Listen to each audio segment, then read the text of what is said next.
ಯಾವ ಕಾರಣಕ್ಕೂ ಕಾರ್ ಬೇಡ, ಹೊರಗಡೆ ಮೀಡಿಯಾ ನಿಂತುಬಿಟ್ಟಿದೆ. ನಿಂತಿರಲಿ ಸರ್. ನಾನಾಗ ಹೇಳಿದ ಒಂದು ಮಾತು, ಸರ್ ಆ ಮೀಡಿಯಾದವ್ರಿಗೆ ನನ್ನ ಕಂಡ್ರೆ ಭಾಳ ಇಷ್ಟ, ನಾನು ತುಂಬ ಇಷ್ಟಪಡ್ತಾರೆ.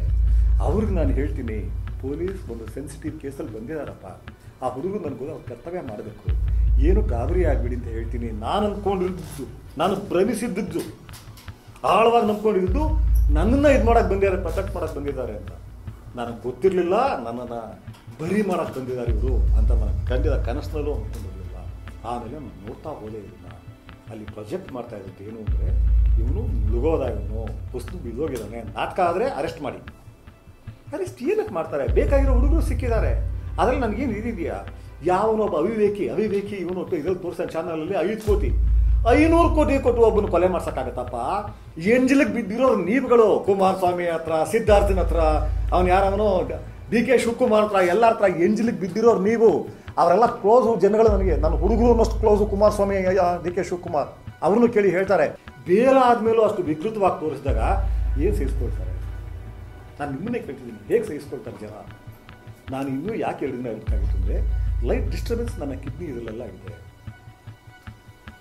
ಆಮೇಲೆ ಪೊಲೀಸ್ನವರು ಅಲ್ಲಿ ಸೇರಿಸ್ಬೇಕಾದ್ರೆ ಡಾಕ್ಟರ್ ಹೇಳ್ತಾರೆ, ಅಲ್ಲಿ ಅವ್ರಿಗೂ ಹೇಳ್ತಾರೆ, ನನಗೂ ಹೇಳ್ತಾರೆ, ಡಿಸ್ಟರ್ಬೆನ್ಸ್ ಇದೆ ಸರ್, ಬೇರೆ ಕಡೆ ಹೋಗಿ ನೀವು ಟ್ರೀಟ್ಮೆಂಟ್ ಹೋಗೋದು ಕಷ್ಟ ಆಗ್ಬೋದು, ಒಂದು 3-4 ದಿನ ಇರಬೇಕು. ಕಡೆಗೆ ನನ್ನ ಬೇಲ್ ಬಂದಾಗ ತೀರ್ಮಾನ ಮಾಡೋದನ್ನು ಸೋಮವಾರ ಹೋಗೋಣ ಅಂತೇಳಿ. ಇನ್ನು ಇವರು ಸುಮ್ಮನೆ ಆಗ್ತಾರೆ, ಬಿಡ್ರೆ ತನಗಾಗ್ತಾರೆ. ನನ್ನ ಹೆಸರು ಸ್ವಲ್ಪ TRP ಬಂದಿರಬೇಕು, ಲೆಡ್ಡೆ ಮೆಂಜಾ, ಇದೇ ಆಟಿಟ್ಯೂಡ್ ಇರ್ತೀನಿ. ಅದಾದಮೇಲೂ ಇವರು ಬೇರೆ ರೀತಿ ಮಾಡೋದು, ಏನೋ ನನ್ನ ಮುಖವನ್ನು ಇದು ಮಾಡೋದು. ಅವನು ಯಾರ ಮಿಶ್ರ, ನಂತರ ಒಂದು ಸ್ವಲ್ಪ ಬಾ ಹೊರಗಡೆ ಕಾಣಿಸು ಮುಖ ಅಂತೇಳಿ, ನಂತರ ಸ್ವಲ್ಪ 10% ಮಾತನಾಡು ಅಂತೇಳಿ. ಆ ಡೆಲ್ಟಿ ಫೆಲೋ, ಆ ಮಿಶ್ರ ತೋರಿಸ್ತಾ ಇದ್ದಾನಲ್ಲ ಪದೇ ಒಂದು ಆಂಟಿಸಿಪೇಟರಿ ಬೆಲೆ ಗಲಾಟೆ ಆಗ್ತದೆ. ಯಾರೋ DK ಶಿವಕುಮಾರ್ ವಿಷಯದಲ್ಲಿ 3 ತಿಂಗಳು ಎಸ್ಕೇಪ್ ಆಗಿದ್ದವು ನಾವು. ನಾನು ಆ ಕಾಲದಿಂದ ಅಗ್ನಿ ಶ್ರೀಧರ ಬಿಡಿ, ರೌಡಿ ಶ್ರೀಧರ ಆದಾಗಲೂ, ಪೊಲೀಸ್ ಇರಲಿ, ದುಶ್ಮನ್ ಇರಲಿ, ಒಂದಿನ ದೇಶ ಬಿಟ್ಟು ಹೋಗಿಲ್ಲ, ಊರು ಬಿಟ್ಟು ಹೋಗಿಲ್ಲ, ಏನೂ ಮಾಡಲಿಲ್ಲ. I face everybody. ಈಗ ನಾನು ನಿಮ್ಮ ಪಬ್ಲಿಕ್ TV ರಂಗನಾಥ್ ಕೇಳ್ತೀನಿ, ಎಷ್ಟು ಸರಿ ಬಂದಿದೆಯಪ್ಪ ನನ್ನ ಮನೆಗೆ? ಎಷ್ಟು ಸಾರಿ ಅಲ್ಲಿ ನೀವು ಇತ್ತಲ್ಲ, ಅಲ್ಲಿ ಕೂತ್ಕೊಂಡು ಊಟ ಮಾಡಿದ್ದೀವಿ.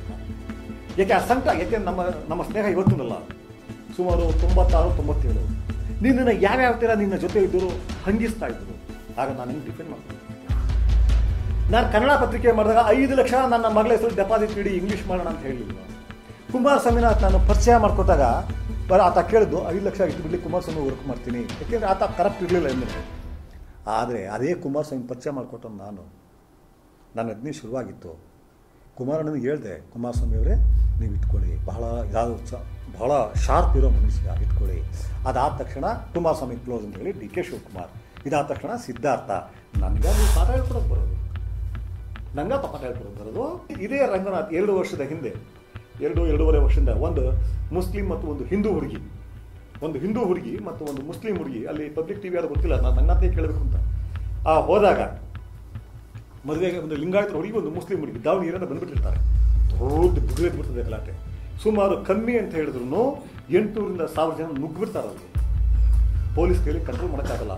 ಐ ಥಿಂಕ್ ಹನುಮಂತಪ್ಪ ಅನ್ನೋ ಹೆಸರು ಇರಬೇಕು. ಹನುಮಂತಪ್ಪ ಅನ್ನೋ ACP ಇವರೆಲ್ಲ ಅವ್ರು ತೊಗೊಂಡೋಗೋಕ್ಕಾಗಲ್ಲ. ಅವತ್ತು ಬಂದಿದ್ದ ಮಿಲಿಟೆನ್ಸಿ ನೋಡಿದೆ, ಯಾರು RSS ಹುಡುಗರು, ಶ್ರೀರಾಮ್ ಸೇನೆ ಮತ್ತು ಆ ಹುಡುಗಿಯ ಸಂಬಂಧಿಕರೇ ಭಾಳ ಜೋರಾಗಿರ್ತಾರೆ. ಎಲ್ಲ ಬ್ಯಾಂಗ್ಳೂರಲ್ಲೂ ಸಾಕಷ್ಟು ವಿಧಾನಸಭೆ ಇಂಥ ಕಡೆ ಕೆಲಸ ಮಾಡ್ತಿರ್ತಾರೆ. ಅವ್ರು ಎಷ್ಟು ನುಗ್ಗಿರ್ತಾರೆ ಅಂದರೆ ಇಡೀ ಇದನ್ನು ಹೊರಹಾಕ್ತಿರ್ತಾರೆ. ಆಗ ರಂಗನಾಥ್ ಕಲಿಸಿದ್ದು ಯಾರ ಹತ್ರ? ಪೊಲೀಸ್ ಕೈಲೂ ಆಗಲ್ಲ, ಇನ್ನು ಅಲ್ಲೂ ಹೊಡಿತಾರೆ ಇಲ್ಲೂ ಹೊಡಿತಾರೆ ಅಂತೇಳಿ ಕೆಳಮ ಇದರಲ್ಲಿ ಎಸ್ಕೇಪ್ ಮಾಡಿಸಿ ಕಲಿಸೋದು ನನ್ನ ಹತ್ರ. ಯಾಕಪ್ಪ ಕಲಿಸಿದ್ದೆ ರಂಗನಾಥ ನನ್ನ ಮನೆಗೆ? ನಾನು ಪಾತಿಕೆಯಿಂದ ಗೊತ್ತಿದ್ದೆ. ಏನಕ್ಕೆ ಕಳಿಸಿದ್ದಪ್ಪ ನೀನು? ನೀನು ಕಳಿಸ್ಬೇಕಾಗಿದ್ದ ಕಮಿಷನರ್ ಮನೆಗೆ. ನನ್ನ ಮನೆಗೆ ಯಾಕೆ ಕಳಿಸಿದ್ದೆ? ನನ್ನ ಮನೆ ಕಳಿಸಿ ಅವ್ರಿಗೆ ಡಿಕ್ಲೇರ್ ಮಾಡಿದ್ಯಾ, ಹೋಗಿ ಕಮಿಷನರ್ ಮನೆಗೆ ಅಂತ ಹೇಳಿ ನೂಕದಲ್ಲ. ಆಗ ನಿನ್ನ ಕನಿಗೆ ಏನು ಕಾಣಿಸಿದ್ದೆ ನೋಡಿ? ಈ ರಾಸ್ಕಲ್ ಏನು ಇದು ಮಾಡ್ತಿದ್ದ, ಈ ರೌಡಿ ಎಲ್ಲ ರೌಡಿಗಳನ್ನು ಸೀಕ್ರೆಟಾಗಿ ಮೀಟ್ ಮಾಡ್ತಿದ್ದ, ನಮ್ಮನ್ನು ನಂಬಿಸಿದ್ದ ಅಂತ. ಎಷ್ಟು ಜನನಪ್ಪ ನೀವು ಕೇಳಿದ್ದು? ಆಲ್ಮೋಸ್ಟ್ ಎಲ್ಲ TVಗಳು ನನ್ನ ಕಾಲೊಂದು ಹಿಡಿದಿಲ್ವಲ್ಲಪ್ಪ, ಯಾರು ಸುನಿಲ್ನ ಇಂಟರ್ವ್ಯೂ ಕೊಡಿಸಿ ಅಂತ. ಇದೇ ರಂಗನಾಥ ನನ್ನ ಕಷ್ಟದ ಸಮಯದಲ್ಲಿ ನಿಂತಿದ್ದಾನೆ ಈ ಮನುಷ್ಯ. ಇನ್ನೂ ಬರೀ ಶ್ರೀಧರ ಆಗಿದ್ದೆ ನಾನು. ಆ ಶ್ರೀಧರ ಆಗಿದ್ದಾಗ ಹಲವು ಸಾರಿ ನನ್ನ ಕಷ್ಟದ ಇದರಲ್ಲಿ ಹೇಗೆ ನಿಂತಿದ್ದಾನೆ, ಒಡ ಹುಟ್ಟಿದ್ದಾನೆ ಅಂತಾರೆ ನಿಂತಿದ್ದಾನೆ ಈ ಮನುಷ್ಯ. ಮಧ್ಯರಾತ್ರಿ ಲಾಕಪ್ ಬಂದಿದ್ದಾನೆ, ತಗೊಂಡು ಹೋಗಿ ಲಾಯರ್ನ CV ನಾಗೇಶ್ನ ನನಗೆ ಆತ್ಮೀಯ ಮಾಡಿಕೊಟ್ಟಿದ್ದೆ ಈ ಮನುಷ್ಯ. ಅರ್ಥಾಯ್ತಪ್ಪ ಎಲ್ಲ ಜ್ಞಾಪಕಕ್ಕೆ ಹೊರತೋಗಿದೆಯಾ? ಅವತ್ತು ನಿನಗೆ ನಾನು ಪಾತಕ್ಕೆ ಅಂತ ಅನಿಸಿರ್ಲಿಲ್ವ? ಇನ್ನೂ ಕೆಲವು ವಿಷಯ ನಾನು ಹೇಳಲ್ಲ, ಅದು ಹೇಳ್ತೀನಿ. ನಮ್ಮ ಇದರಲ್ಲಿ ಏನು ನಡೀತೋ ಎಲ್ಲ ಸತ್ಯಗಳನ್ನೂ ಹೇಳ್ತೀನಿ ನಾನು. ಯಾಕೆ ನಾನು ಇದನ್ನೆಲ್ಲ ಬರ್ಕೊಂಡಿದ್ದೀನಿ, ಇವರೆಲ್ಲ ನನಗೆ ಆತ್ಮೀಯರಲ್ಲಿ ಹೆಲ್ಪ್ ಮಾಡೋದು ಅಂತ. ನನ್ನಿಂದ ಏನೂ ಆಯ್ತು ಬರಲಿಲ್ಲ, ಎಲ್ಲನೂ ನಾನು ಹೇಳ್ತೀನಿ ಸರ್. ಯಾಕೆ ಹೇಳೋ ನೀವು ಮಾಡಿಬಿಡ್ತೀನಿ. ಹೇಳೋದು ನೀವು ಮಾಡಿದ್ರಿ. ಇನ್ನು ಪ್ರತಿ ದಿನ ನಂದು ಯಾವ ಥರ ಯಾವ ಚಾನೆಲ್ಗಳ ವಿರುದ್ಧ ಶುರು ಆಗ್ತದೆ ನೋಡ್ಕೊಳ್ಳಿ. ನಾನು ರಂಗನಿಗೆ ಹೇಳಿದೆ, ನೀನು ಬೇಡಪ್ಪ ಇದು ಇನ್ನು ಸೂಕ್ಷ್ಮವಾದ ವ್ಯಕ್ತಿ ಅಂತ ಹೇಳಿದೆ. ಆ ಸುವರ್ಣ ಬಿಟ್ಟಾಗ ಇವತ್ತು ನೀವು ಎಂಟ್ರಾಗ್ಬಿಟ್ಟಿದ್ದೀರಿ. ಆ ಕಾಂಪಿಟೇಟಿವ್ದಲ್ಲಿ ನೀವು ಹೇಗಿದ್ದೀರಿ ಅಂದರೆ ನನಗೆ ಯಾರೋ ಹೇಳ್ತಾ ಇದ್ರು, ಅವ್ರ ಮನೆಯವ್ರಿಗೆ ಏನಾದ್ರು ಹೆಚ್ಚು ಕಮ್ಮಿ ಆಗಿಬಿಟ್ರೆ ಅದನ್ನೂ TRP ಬರುತ್ತೆ, ಅದನ್ನೂ ಮಾಡ್ತಾರೆ ಇವರು, ಆ ಲೆವೆಲ್ಗೆ ಹೋಗ್ಬಿಟ್ಟಿದ್ದಾರೆ ಅಂದರೆ. ನೀವು ಮಾಡ್ತಾ ಇರೋ ಕೆಲಸ ಈ ಡಿಕಡೆನ್ಸಿಂದ, ಈ ಪತನ ಹೊಂದ್ತಾ ಇರೋದ್ರಿಂದ ಸಮಾಜಕ್ಕೆ ಎಫೆಕ್ಟ್ ಆಗ್ತಾ ಇದೆ, ಸಂಸ್ಕೃತಿಗೆ ಎಫೆಕ್ಟ್ ಆಗ್ತಾ ಇದೆ. ಅದನ್ನು ವೈಭವೀಕರಿಸ್ತೀರಾ, ಒಬ್ಬರ ಹೆಲ್ತ್ನ ವೈಭವೀಕರಿಸ್ತೀರಪ್ಪ. ನಾನು ಕಂಡುಹಿಡ್ತೀನಿ ಇವತ್ತು. ಈಗ ನೀವು ಮಾಡಿದ್ದೇನು ಅಂತ ಹೇಳಿದ್ರೆ ಭಾಳ ಸೈಲೆಂಟಾಗಿ ಯೋಗದಲ್ಲಿದ್ದೆ ನಾನು, ಮತ್ತೆ ಎಲ್ಲ ಥರ ಎಕ್ಸಸೈಸ್ ಮಾಡಿದ್ರಿ. ಬಾಪ ಮಿಶ್ರಾ, ನಾನು ನೀವು ಚೆಕ್ ಮಾಡಿಸ್ಕೊಳ್ಳೋಣ ಬಾ, ನಿನ್ನ ಹೆಲ್ತ್ ಚೆನ್ನಾಗಿದೆಯೋ ನನ್ನ ಹೆಲ್ತ್ ಚೆನ್ನಾಗಿದೆಯೋ ನೋಡು.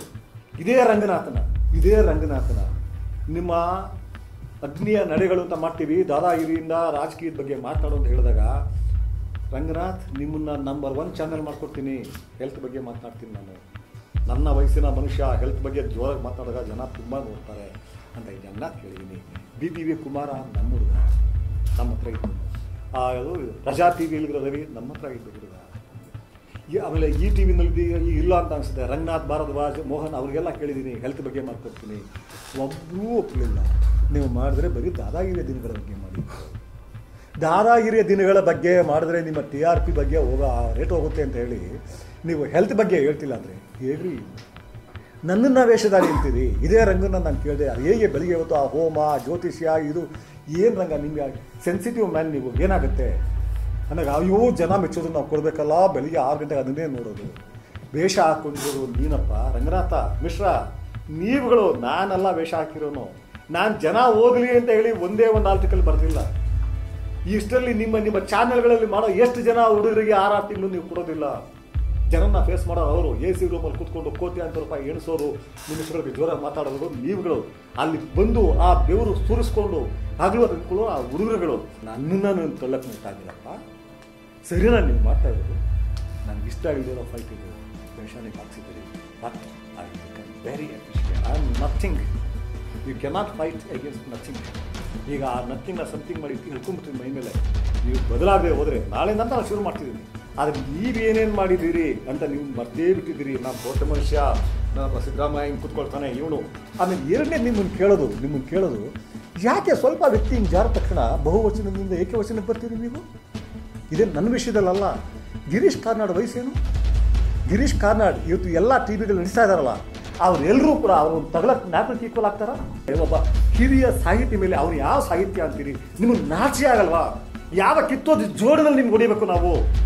ಸಾಹಿತ್ಯ ಗೊತ್ತಾ ನಿಮಗೆ? ಮಾತಾಡ್ತೀರಿ ಭಾಷೆ ಬಗ್ಗೆ ಮಾತನಾಡ್ತೀರಿ ನೀವು. ಅದಕ್ಕಿಂತಲೂ ಸಾಹಿತ್ಯ ಎಂಥ ನಾಟಕಗಳವು. ಭಾರತ ಸ್ವತಂತ್ರ ಆದ ನಂತರ ಬಂದಿರೋ ಅತ್ಯುತ್ತಮ ನಾಟಕ ಅದು ತೊಗಲಕ್. ಓದಿ ನೀವೆಲ್ಲ ಅದನ್ನು ನೀವು ಬೆಳೆಸಬೇಕು. ಜನಗಳಿಗೆ ನೀವು ಹೇಳ್ಬೋದಾಗಿತ್ತು, ಇಂತಹ ಅತ್ಯುತ್ತಮ ನಾಟಕ ಬರೆದ್ರು, ಹಯವದನ ಬರೆದ್ರು, ಯಯಾತಿ ಬರೆದ್ರು, ನಮ್ಮ ಹುದಿಗಳನ್ನ ಬೆಳಗಿಸಿದ್ರು, ಈದ್ರ ತಪ್ಪು ತಗೊಂಡಿದ್ದಾರೆ ಅಂತ ಹೇಳ್ಬೋದಾಗಿತ್ತು.